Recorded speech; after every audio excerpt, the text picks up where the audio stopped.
Hello प्यारे बच्चों, स्वागत है आप सभी का आपके अपने यूट्यूब चैनल में। तो आज के इस वीडियो में हम बात करने वाले हैं राजस्थान बोर्ड परीक्षा 2020 यानी बोर्ड एग्जाम 2020 के लिए कक्षा 10वीं की जो सामाजिक विज्ञान है उसके 30 मोस्ट इंपॉर्टेंट क्वेश्चन लेकर आया हूं मैं, जो आंसर सहित है, यानी आंसर भी साथ में है। तो वीडियो को कहीं पर भी स्किप नहीं करना है, वीडियो को पूरा देखना है। और इस वीडियो से यानी ये 30 मोस्ट इंपॉर्टेंट क्वेश्चन है, यदि आप ये इन क्वेश्चंस को अच्छे से तैयार कर लेते हैं तो आप 75 प्लस क्रॉस कर सकते हैं एसएसटी में। तो ये वीडियो आपको पूरा देखना है। और इससे पहले आप सभी से मेरी रिक्वेस्ट है कि यदि अभी तक आपने हमारे चैनल को सब्सक्राइब नहीं किया है तो सब्सक्राइब कर लें और साथ में बेल आइकन है उसको भी प्रेस कर लीजिए। 1 से 10 तक के क्वेश्चन होते हैं, जिसमें 1 से 10 तक के क्वेश्चन आते हैं वो आपके सेक्शन ए में आते हैं, जिसमें आपके एक एक नंबर के क्वेश्चन आते हैं, छोटे क्वेश्चन जो आपके एक एक अंक के पूछे जाते हैं। जिसमें पहला क्वेश्चन हमारा है कि मत्स्य महाजनपद की राजधानी कहाँ थी, तो आपको बताना है। और क्वेश्चन और उसके आंसर की जो लैंग्वेज है वो हिंदी और इंग्लिश दोनों में है। ओके, तो इंग्लिश मीडियम वाले बच्चे भी इनमें फ़ायदा ले सकते हैं और हिंदी मीडियम वाले बच्चे भी इनको पढ़ सकते हैं। तो इसमें पहला प्रश्न है हमारा कि मत्स्य महाजनपद की राजधानी कहाँ थी। तो मत्स्य महाजनपद की राजधानी कहाँ थी? विराटनगर। तो आपका आंसर क्या आएगा इसमें? विराटनगर। विराटनगर आपका कन्फर्म आंसर होगा। ओके, मत्स्य महाजनपद की राजधानी कहाँ थी? विराटनगर। तो सारे बच्चों को याद करना है कि मत्स्य महाजनपद की राजधानी कहाँ थी। दूसरा प्रश्न हमारा है जयपुर का जंतर मंतर क्या है। जयपुर है उसका जंतर मंतर क्या है, तो जयपुर का जंतर मंतर क्या है? तो सारे बच्चों को इसका आंसर देना है कमेंट में कि जयपुर का जंतर मंतर क्या है। तो ये काफ़ी मोस्ट इंपॉर्टेंट क्वेश्चन लगा मेरे को, इसलिए मैंने इस क्वेश्चन को यहाँ पर ऐड किया है। अब इसका आंसर आप देख सकते हैं, जिन बच्चों को इसका आंसर नहीं आता है, तो जयपुर का जंतर मंतर सवाई जय सिंह द्वारा बनाया गया। शॉर्ट क्वेश्चन में यहाँ से भी क्वेश्चन बन सकता है कि जयपुर का जो जंतर मंतर है वो किसके द्वारा बनवाया गया। तो जयपुर का जंतर मंतर किसके द्वारा बनवाया गया था? सवाई जयसिंह के द्वारा बनाया गया था। और 5 वेधशालाओं में से एक है, यानी जयपुर का जो जंतर मंतर है वो सवाई जयसिंह द्वारा बनाया गया और ये 5 वेधशालाओं में से एक है। और इसका निर्माण ज्योतिष अध्ययन के लिए हुआ था। इसका निर्माण किसके लिए, किसके अध्ययन के लिए हुआ था? ज्योतिष अध्ययन के लिए हुआ था। और इंग्लिश में भी आप इस क्वेश्चन के आंसर को पढ़ सकते हैं अच्छे से। उसके बाद में हमारा नेक्स्ट प्रश्न है 3 का क्वेश्चन है लोकतंत्र के पश्चिमी सिद्धांत के प्रमुख समर्थकों के नाम लिखिए। यानी जो लोकतंत्र का जो पश्चिमी सिद्धांत है उसके प्रमुख समर्थकों के नाम लिखिए। ओके, तो प्रमुख समर्थक कौन कौन से हैं? कोई 2 के नाम आपको जरूर याद रखने हैं इसमें, जिसमें पहला है हमारा होबस, दूसरा है रूसो, तीसरा है जेफरसन और चौथा है हरबीर स्पेंसर। तो इसमें 4 दिए गए हैं, मैंने 4 दिए हैं यहाँ पर, आपको कोई 2 याद रखने हैं। ये मोस्ट इंपॉर्टेंट क्वेश्चन है। उसके बाद में हमारा अगला प्रश्न है, क्वेश्चन नंबर 4 है राजस्थान के निकटतम, यानी राजस्थान के निकटतम 2 बंदरगाहों के नाम लिखिए। राजस्थान के पास में कौन कौन से 2 बंदरगाह हैं, उन 2 बंदरगाहों के नाम लिखने हैं। तो 2 बंदरगाह कौन कौन से? एक तो है कांदला और दूसरा है मुंबई। यानी राजस्थान के निकटतम 2 बंदरगाहों के नाम कौन कौन से हैं? एक तो है कांदला और दूसरा है मुंबई। ये क्वेश्चन भी आपके वेरी वेरी इंपॉर्टेंट है, तो आप सभी को ये क्वेश्चन भी याद करना है। उसके बाद में हमारा नेक्स्ट प्रश्न है कि श्री एम विश्वेश्वरैया की पुस्तक का नाम लिखिए। श्री एम विश्वेश्वरैया की पुस्तक का नाम लिखना है।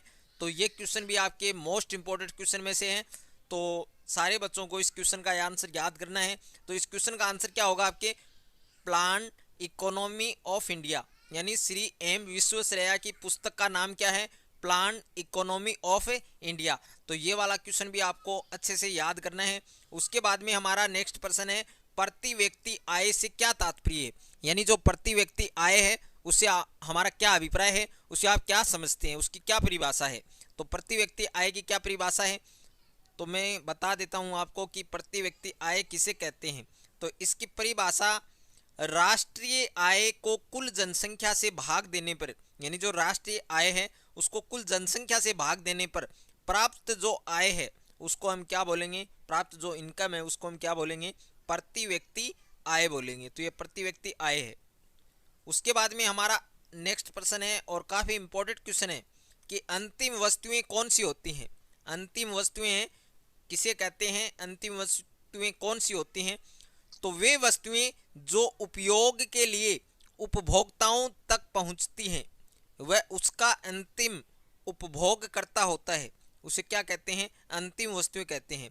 कि वे वस्तुएं जो उपयोग के लिए उपभोक्ताओं तक पहुंचती है, वे वस्तुएं जो उपयोग के लिए उपभोक्ताओं तक पहुंचती हैं, वह उसका अंतिम उपभोगकर्ता होता है, उसे क्या कहते हैं? अंतिम वस्तुएं कहते हैं। तो ये क्वेश्चन भी काफ़ी इंपॉर्टेंट है। उसके बाद में हमारा नेक्स्ट प्रश्न है, अगला क्वेश्चन है हमारा क्वेश्चन नंबर 8। मुद्रास्फीति किसे कहते हैं? मुद्रास्फीति की परिभाषा लिखनी है। तो मुद्रास्फीति किसे कहते हैं? अर्थव्यवस्था में कीमत स्तर में होने वाली सतत वृद्धि की स्थिति क्या कहलाती है? मुद्रास्फीति कहलाती है। कि जो अर्थव्यवस्था है उसमें कीमत स्तर में होने वाली सतत वृद्धि की स्थिति क्या कहलाती है? मुद्रास्फीति कहलाती है। तो ये वाला क्वेश्चन भी आपको अच्छे से तैयार करना है। उसके बाद में हमारा अगला क्वेश्चन है कि भारत में गरीबी को मापने का प्रथम प्रयास किसने और कब किया? भारत में, इंडिया में गरीबी को मापने का प्रथम प्रयास किसने और कब किया? तो भारत में गरीबी को मापने का प्रथम प्रयास किसने किया था? दादा भाई नौरोजी द्वारा। दादा भाई नौरोजी द्वारा, यानी भारत में गरीबी को मापने का प्रथम प्रयास किया था दादा भाई नौरोजी के द्वारा। और कब किया गया था? 1868 में किया गया था। ये भी आपको सन भी आपको याद करनी है। उसके बाद में हमारा नेक्स्ट प्रश्न है, भारत में गरीबी और बेरोजगारी का अनुमान किसके द्वारा किया जाता है? कि भारत में गरीबी और बेरोजगारी का अनुमान है वो किसके द्वारा किया जाता है? तो राष्ट्रीय प्रतिदश सर्वेक्षण संगठन यानी NSSO, ये आपको याद करना है, NSSO। ओके, और इसकी फुल फॉर्म भी आप देख सकते हैं, नेशनल सिंपल सर्वे ऑर्गेनाइजेशन। उसके बाद में हमारा सेक्शन बी है। अब सेक्शन बी में दो नंबर के क्वेश्चन आएंगे। सेक्शन ए में मैंने बता दिया आपको 1 से 10 तक के क्वेश्चन आते हैं बोर्ड में, तो आपके एक नंबर के आते हैं। उसके बाद में सेक्शन बी है, तो 11वां क्वेश्चन है हमारा कि जो स्वच्छता है उसमें किन किन बातों को शामिल किया जा सकता है? तो स्वच्छता में किन किन बातों को शामिल किया जा सकता है? तो इस क्वेश्चन का आंसर आपको बुक में मिल जाएगा। आप देख सकते हैं, बड़ा क्वेश्चन है इसलिए मैंने इसका आंसर नहीं लिया है, आप देख सकते हैं बुक में मिल जाएगा। और किसी क्वेश्चन के आंसर में आपको किसी प्रकार का डाउट है तो आप कमेंट करके उस क्वेश्चन को लिख सकते हैं या फिर क्वेश्चन नंबर लिखकर हमें कमेंट कर सकते हैं, हम आपको उसका आंसर प्रोवाइड करवा देंगे। तो स्वच्छता में किन किन बातों को शामिल किया जा सकता है, इसका आंसर सभी बच्चों को याद करना है, वेरी वेरी इंपॉर्टेंट क्वेश्चन है।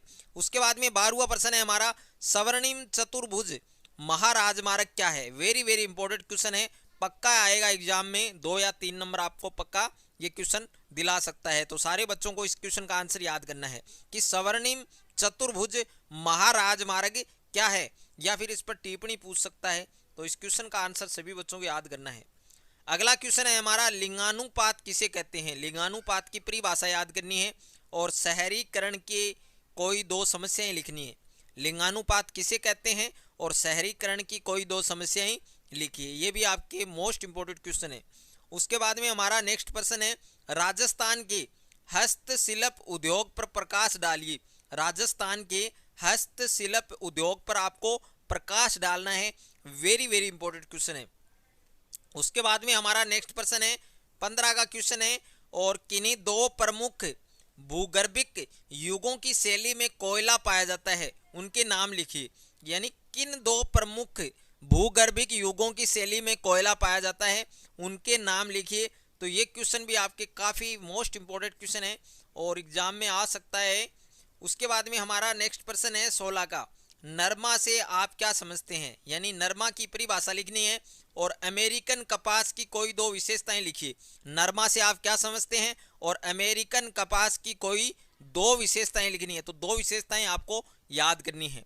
17वां प्रश्न है, टांका एवं खड़ीन क्या है? तो टांका की परिभाषा लिखनी है और खड़ीन की परिभाषा लिखनी है, इन दोनों की परिभाषा लिखनी है, काफ़ी मोस्ट इंपॉर्टेंट क्वेश्चन है। और उसके बाद में हमारा नेक्स्ट प्रश्न है 18वां, राज्यपाल की सब विवेकी शक्तियां बताइए। ये आपके 100% क्वेश्चन है, 100% में से है, तो 100% वाला क्वेश्चन तो आपको छोड़ना नहीं है। काफ़ी मोस्ट इंपॉर्टेंट क्वेश्चन लिए मैंने इस वीडियो में, वीडियो को आपको पूरा देखना है तभी आपको हर चीज़ समझ में आएगी। 18वां प्रश्न है हमारा, राज्यपाल की सब विवेकी शक्तियां बताइए। मोस्ट इंपॉर्टेंट क्वेश्चन है बोर्ड एग्जाम 2020 के लिए, तो सारे बच्चों को क्वेश्चन का आंसर याद करना है। उसके बाद में 19वां प्रश्न है, वैश्वीकरण किसे कहते हैं और उसके कोई दो लाभ बताइए। तो वैश्वीकरण की परिभाषा बतानी है, उसके बाद में उसके दो लाभ भी आपको याद करने हैं। अगला प्रश्न है हमारा सेक्शन सी। अब सेक्शन सी में आपके 4-4 नंबर वाले क्वेश्चन आएंगे। सेक्शन सी में आपके 4-4 नंबर वाले क्वेश्चन आएंगे। तो इसमें 20वां प्रश्न है हमारा, महाजनपद किसे कहते हैं। महाजनपद की परिभाषा बतानी है और राजस्थान के प्रमुख महाजनपदों के नाम लिखिए। महाजनपद की परिभाषा बतानी है और राजस्थान के प्रमुख महाजनपदों के नाम लिखिए। ओके। 21वां प्रश्न है, वेरी वेरी इंपॉर्टेंट क्वेश्चन है, 100% एग्जाम में पूछा जा सकता है। बंदा बैरागी कौन था। बंदा बैरागी कौन था और दीवाने आरिज क्या था। ये दोनों ही क्वेश्चन मोस्ट इंपॉर्टेंट है।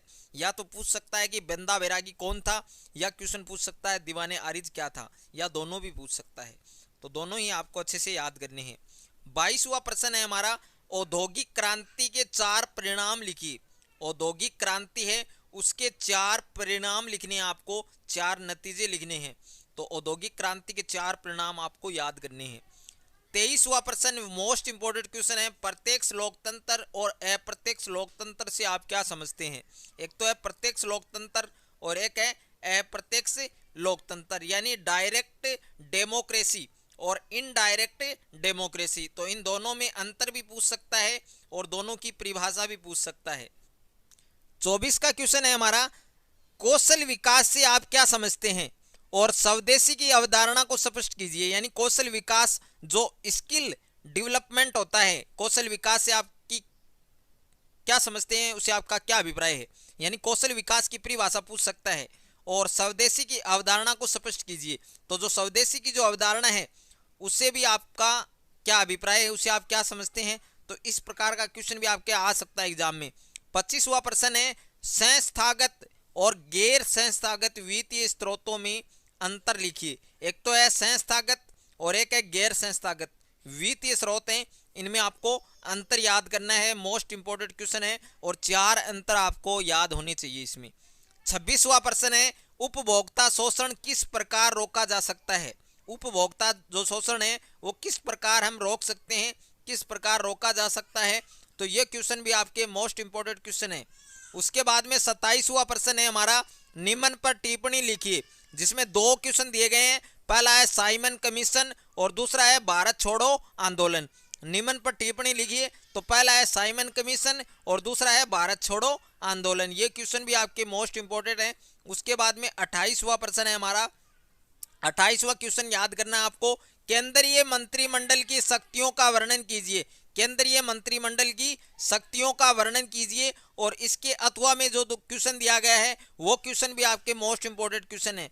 तो ये दोनों क्वेश्चन आपको याद करने हैं। और अथवा में जो क्वेश्चन दिया गया है वो क्वेश्चन क्या दिया गया है, लोकसभा की शक्तियों का वर्णन कीजिए। लोकसभा की जो शक्तियां हैं, जो पावर्स हैं, उनका आपको वर्णन करना है। 29वां प्रश्न है आपका, उच्च न्यायालय के कार्य क्षेत्र एवं शक्तियों की विवेचना कीजिए। उच्च न्यायालय के जो कार्य क्षेत्र हैं और उनकी जो शक्तियां हैं उनकी विवेचना करनी है, उनका वर्णन करना है। और 30वां प्रश्न आपका मानचित्र से संबंधित है। भारत के दिए गए मानचित्र में निम्नलिखित को प्रदर्शित कीजिए, अंकित कीजिए। और मानचित्र का क्वेश्चन आपके 5 नंबर का आता है और इससे भी पहले मैंने एक वीडियो बनाया था मानचित्र का, तो वो वाला भी आपको देखकर जाना है क्योंकि उसमें भी आपके मोस्ट इंपोर्टेंट है। तो इसमें पहला क्या दिया गया आपको, होशंगाबाद, दूसरा दिया गया चेन्नई, तीसरा दिया गया है बोकारो और चौथा है विशाखापट्टनम, पांचवा आपके दामोदर घाटी परियोजना। तो ये क्वेश्चन भी आपके मोस्ट इंपोर्टेंट क्वेश्चन है। तो वीडियो आपको अच्छा लगे तो वीडियो को लाइक करें, दोस्तों के साथ शेयर करें। चैनल पर नए हैं तो चैनल को सब्सक्राइब कर लीजिए और साथ में बेल आइकन को प्रेस कर लीजिए। मिलते हैं एक नए वीडियो में, तब तक के लिए थैंक यू सो मच।